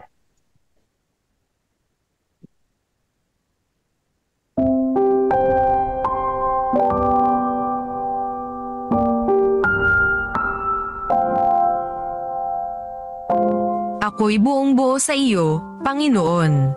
September 21. Offertory Reading Devotional. Ngunit sino ba ako, at ano ang aking bayan, na kusang makapaghahandog sa ganitong paraan? Sapagkat ang lahat ng bagay ay nagmumula sa iyo, at ang sa iyo ang aming ibinibigay sa iyo. Unang Kronika Kapitulo 29 versikulo 14. Sisimulan natin ang ating devosyonal ngayon sa pamamagitan ng kahangahangang sipi buhat kay Ellen G. White. Ito ba ang lingwahe ng iyong puso?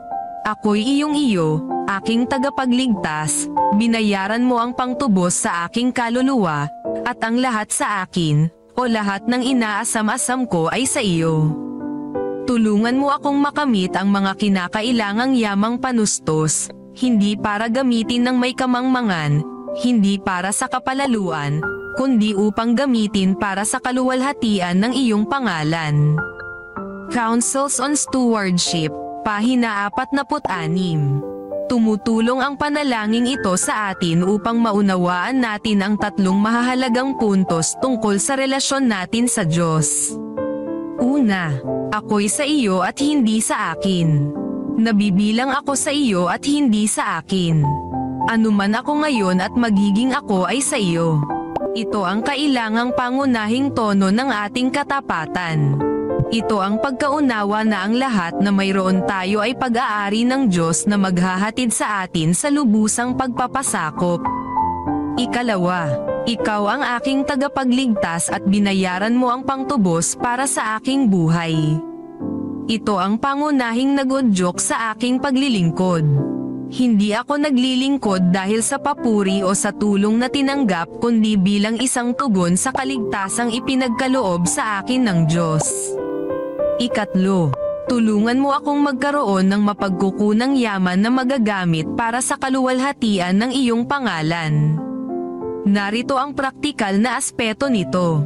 Maaaring habang buhay tayong mag-iisip-isip sa kahulugan ng una at ikalawang punto, subalit ang ikatlong aspeto ay tungkol sa pagkilos at ito ay bunga ng tunay na pagkaunawa, na ang lahat ng mga bagay-bagay ay pag-aari ng Diyos at binili tayo sa malaking halaga.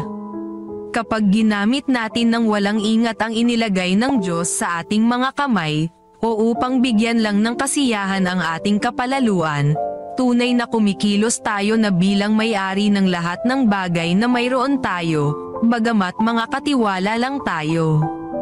Nabubuhay tayo sa isang lipunang konsumerista na tinutumbasan ang personal na kaligayahan sa pagkuha ng mga materyal na mga bagay. Marami sa atin ang namumuhay ngayon sa ganitong kaisipan. Magtatrabaho, tapos gagastos, tapos magtatrabaho ng higit pa, tapos gagastos ng mas higit pa. Tapos kadalasan ay nagagastos na ang pera na hindi pa naman kinikita. Tapos ay akala natin ay masaya na tayo dahil nakuha na natin ang gusto natin at nabili na natin ang pinapangarap nating bilhin. Ngunit ang hindi natin alam ay may nakakalimutan tayong mas mahalagang bagay. Panawagan. Ito ay isang tunay na malaking hamon sa atin na dapat nating maunawaan na ang lahat ng bagay na mayroon tayo ay pagmamay-ari ng Diyos. At dapat natin ipagkatiwala ang lahat ng mayroon tayo sa Kanyang pag-iingat. Dahil ang lahat ng mayroon tayo ay sa Kanya, dapat tayong magtiwala sa Kanya na gagabayan niya tayo sa lahat ng aspeto ng ating buhay. Kung magtatapat tayo sa Diyos ay dapat simulan na natin ngayon. Panginoon, nais ko po na ako at ang lahat ng mayroon ako ay magamit para sa kaluwalhatian ng iyong pangalan.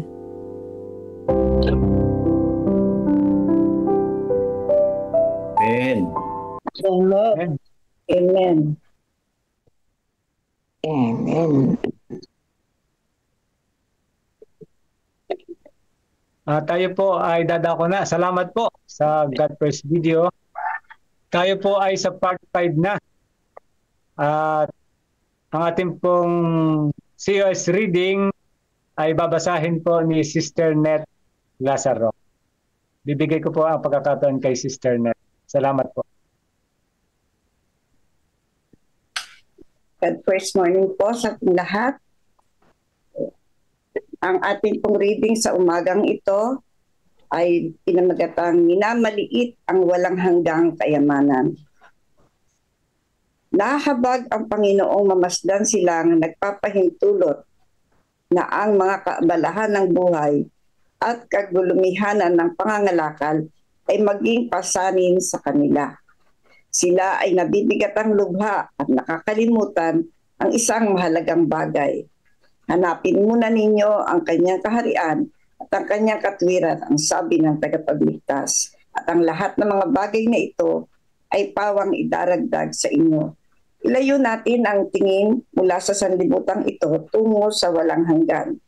Ilagak ninyo ang lahat ng matamang pagsisikap sa mga bagay na pinahalagahan ng Diyos at naging dahilan ng kamatayan ng tagapagligtas. Ang kanyang sakripisyo ang nagbukas ng maluwang sa pintuan ng langit. Ilagak ninyo ang inyong kayamanan sa siping ng luklukan ng Diyos sa paggawa ng gawaing ipinagkatiwala niya sa inyo sa pagliligtas ng kaluluwa. Ito ang magbibigay katiyakan sa inyo ng walang hanggang kayamanan. Kung ating iisipin, ang dakilang kaloob ng langit sa pagtubos sa makasalanang sanlibutan at isaalang-alang naman ang kaloob na maaari nating ihandog, tunay na manliliit tayo sa paghahambing nito. Ang mga kahilingan ng Diyos sa buong sansinukob ay hindi maitutulad sa isang kaloob na ibinigay niya. Hindi masukat na pag-ibig ang nahayag ng naparito ang isang kapantay ng Diyos Ama upang bayaran ang halaga ng kaluluwa ng tao at ihatid sila sa walang hanggang buhay. Sila kayang nagpapanggap sa pangalan ni Kristo ay hindi makakita ng pang-akit at sa manunubos ng sanlibutan, magwalang bahala sa pagkakaroon ng katotohanan at katwiran at mula sa mga kayamanan ng langit ay lilisan upang tunguhin ang makalupa. At ito ang kahatulan na naparito ang ilaw ng sanlibutan at inibig pa ng mga tao ang kadiliman kaysa ilaw sapagkat ang kanilang mga gawa ay masasama. Sapagkat ang bawat isang gumagawa ng masama ay napupuot sa ilaw at hindi lumalapit sa ilaw upang ang kanyang mga gawa ay huwag malantad.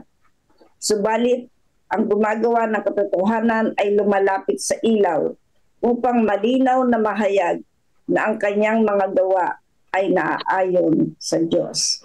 Ang pabalitang ito ng Ebanghelyo ay isa sa magagandang sipi mula sa Bagong Tipan. Kapag ito ay tinatanggap, nagbubunga ng mabuting gawa sa tumatanggap na ang halaga ay higit kaysa ginto at diamante. May kapangyarihan ito upang magdala ng kagalakan sa buhay at sa lupa at magkaloob ng buhay na walang hanggan sa mga tumatanggap.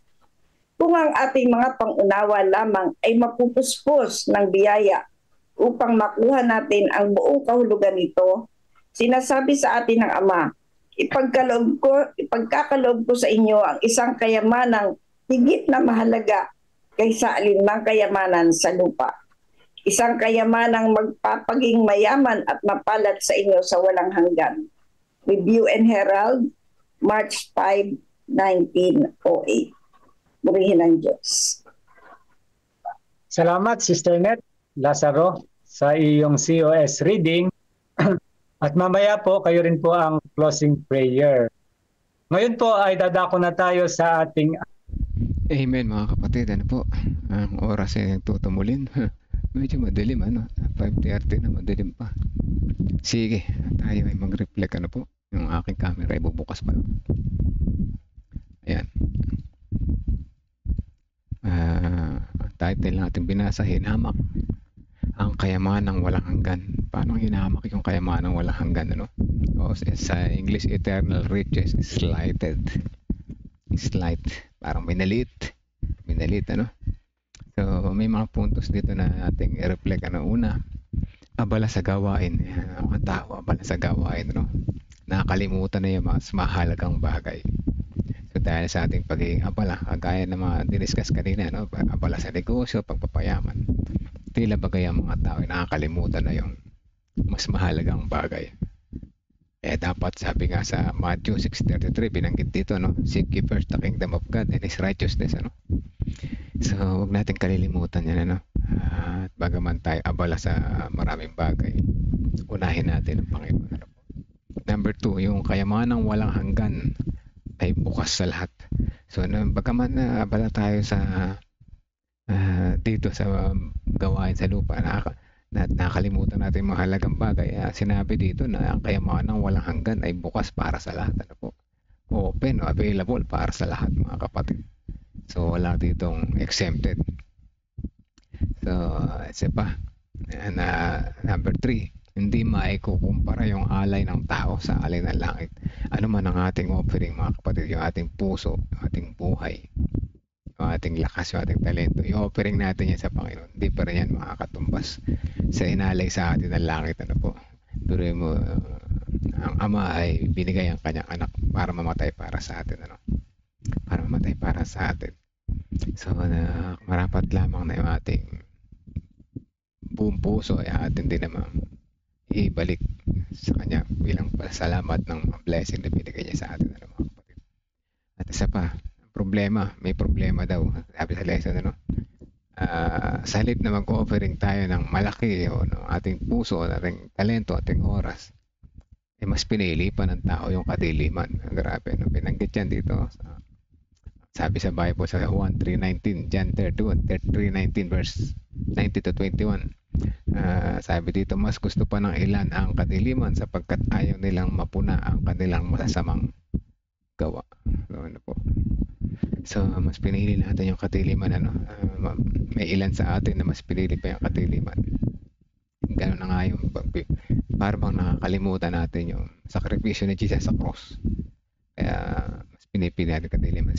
Siguro yung iba pero sabi ng iba, kaya naman sila halimbawa paglabag sa Sabat. Paglabag sa Sabat, wala kasi, kailangan kasi namin magtrabaho, wala kami makakain pag di kami nagtrabaho.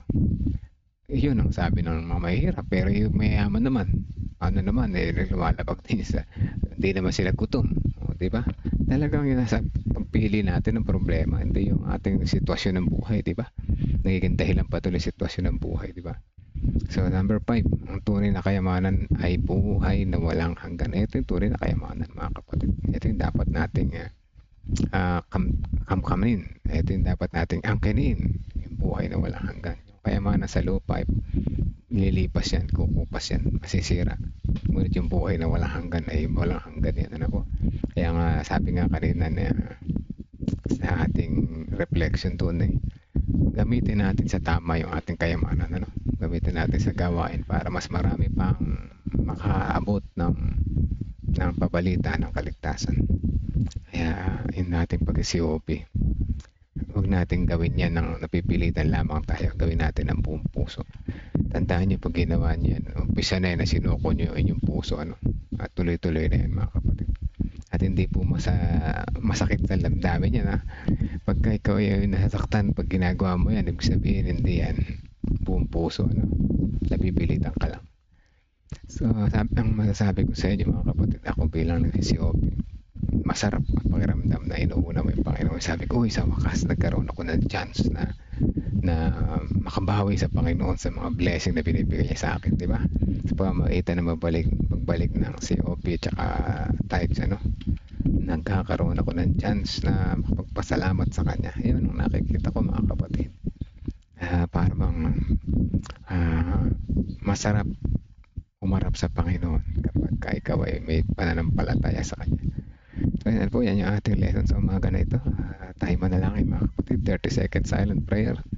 At tutuloy ko, tatapusin ko. Let us pray, mga kapatid.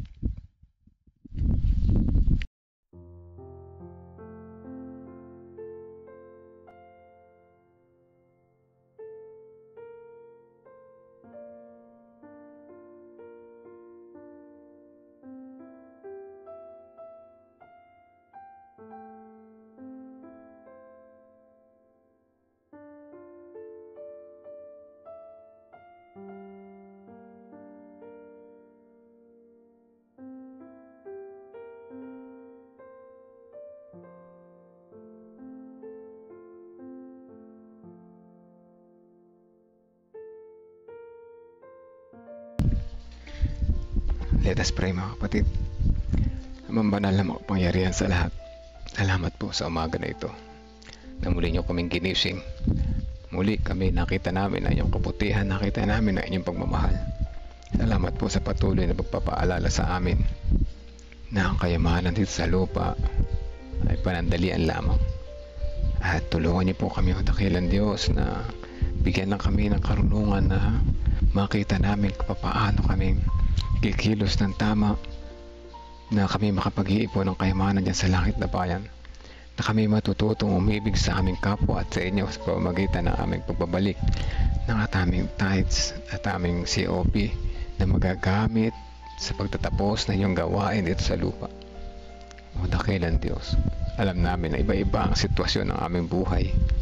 Ang ilan ay mahirap, ang ilan ay mahirap na mahirap, ang ilan ay katamtaman, ang ilan ay mayaman. Ngunit ang inyong pag-ibig sa amin ay pantay-pantay, o dakilang Diyos.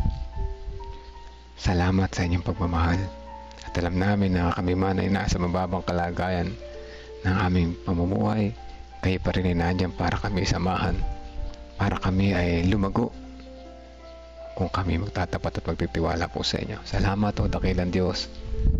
At kami ay inyong inibig magpakailan pa man. Sa umaga nito, nais namin ilapit ang bawat isa na aming mga prayer request.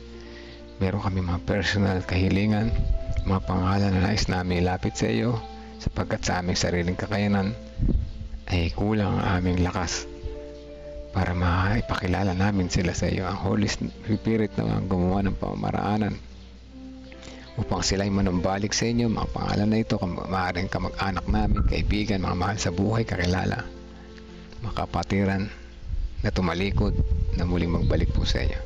Sa umaga na ito, nais namin ding ilapit ang bawat isa, ang kahilingan ng bawat isa na narito ngayon kasama namin na nalangin.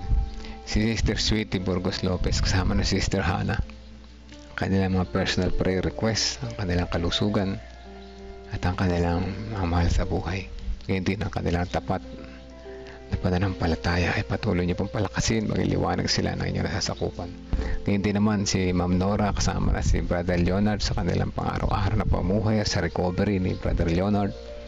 Kayo po ang kanyang makita sa araw-araw kung paano kanyang maibabalik ang pasasalamat at papuri sa inyo sa kabila ng binigay niyo sa kanyang pag-asa sa mga araw-araw na pamuhay.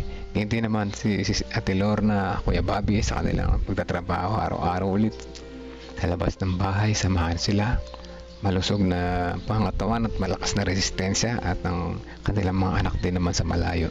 Kin si Sister Wilma Fernandez kasama ng kanyang mga kahilingan para sa kanyang mga mahal sa buhay, kaibigan, may karamdaman, o dakilang Diyos. Hipuin niyo po sila na inyong mapagpagaling na kamay. Dalangin din po namin si Sister Elsa Pavilion. Ano man ang kanyang kalagayan sa mga sandali na ito, meron siya mga kahilingan sa inyo. Alam niyo po laman ng kanyang puso.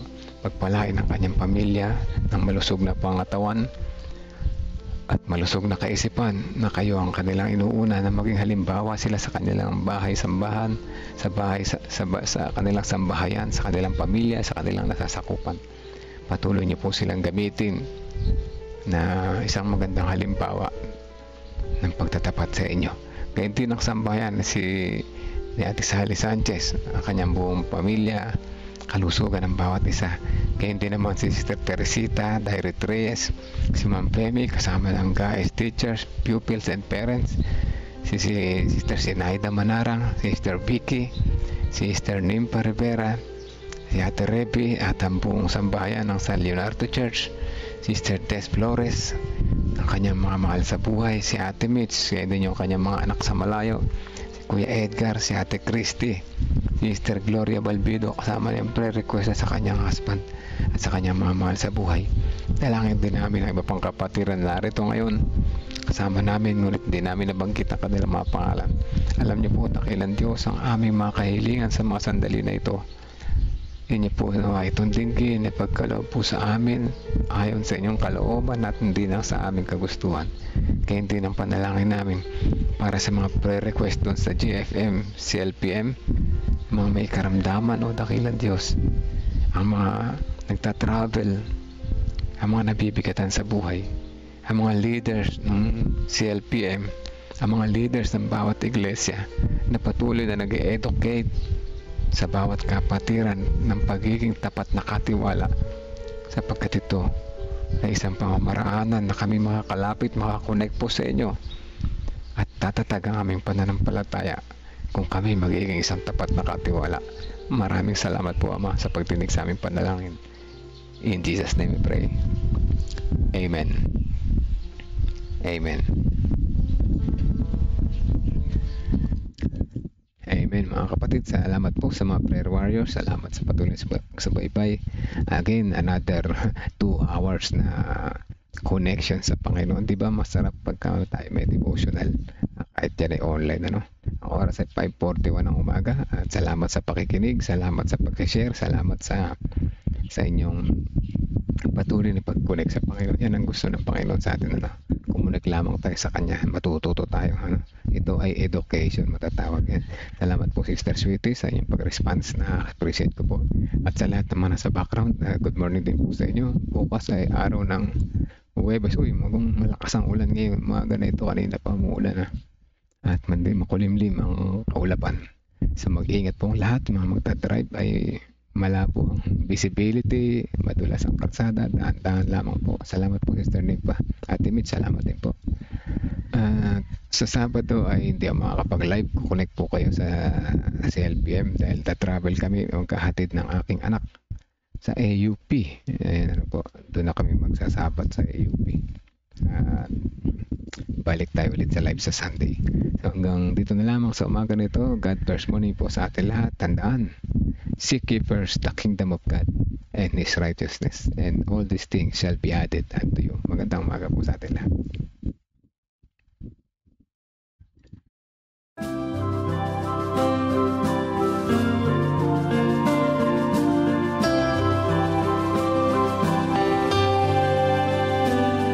I hear the voice of Jesus calling.